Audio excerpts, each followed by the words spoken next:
All right, you guys, happy Tuesday indeed. I really did have the best day ever yesterday. I mean, foremost, the news broke about the Freemason hit squad in France. Then we wrap up the episode yesterday and the internet explodes because the ATF in the Tyler Robinson case cannot connect the gun to him. Oh, okay. Interesting. What does it all mean? You have a bunch of people racing. Ooh, could you imagine the PR cash they are spending right now racing to tell you this is a big nothing burger. Who cares if we can't connect the gun to the bullet fragment? Okay. We care. I care because we were right.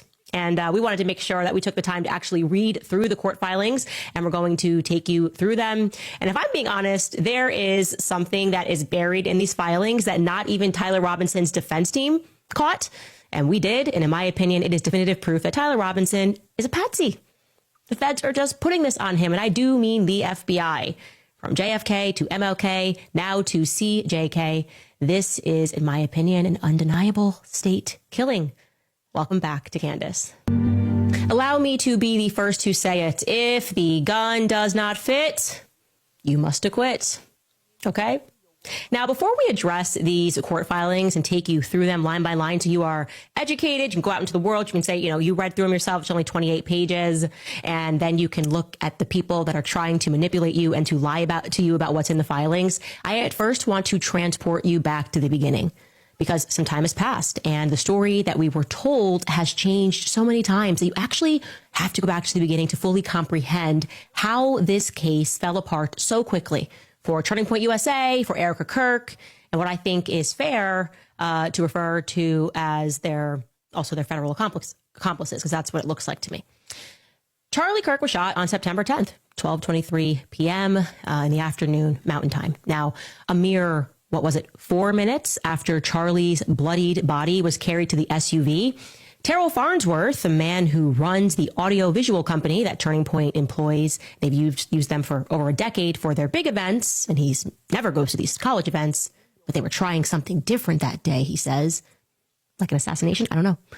Anyways, Terrell Farnsworth raced down from his nearby grassy knoll where he was recording himself. And what does he do when he races down? He returns to the crime scene and violates it. More specifically, he grabs the very chair that Charlie Kirk had just been sitting in, the chair that Charlie was murdered in, and he takes it over back to the camera, and he stands on that chair, that bloodied chair, and removes specifically the SD card from the camera that was behind Charlie's head. Okay? Now, later, Andrew Colvett is going to explain that Terrell was acting heroically because he was afraid that students were going to steal stuff from the table. There were people that were grabbing hats, and Terrell thought, let me spring into action and rescue this SD card. Yeah, we know Andrew Colvett's lying because Terrell did not take the expensive camera. If you were afraid about things being stolen that were of value, you wouldn't remove the SD card and then leave the expensive camera on the table. The SD card is $15, okay? The camera's pretty expensive.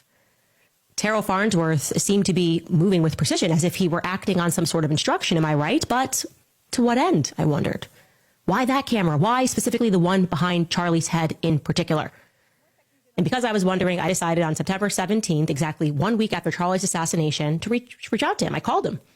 And he was exceedingly nervous. He stammered through a great many nonsensible excuses.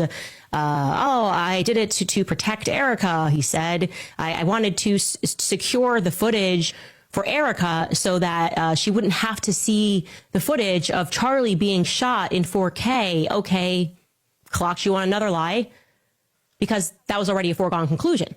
The entire world had just witnessed Charlie Kirk bleeding out.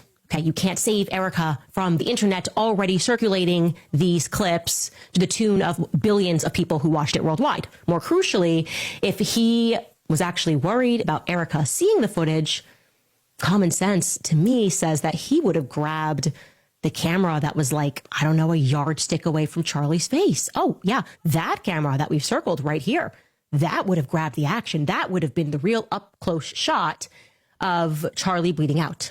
So he lied. The camera from behind, making matters worse, once I actually saw the footage, it had no blood We revealed that on this show. So now you can think through that. He was telling me he was trying to save Erica from seeing her husband die, but yet this was the most mild shot of all. There was not a drop of blood on Charlie's back as he went down. So what exactly was it that Terrell was racing to hide?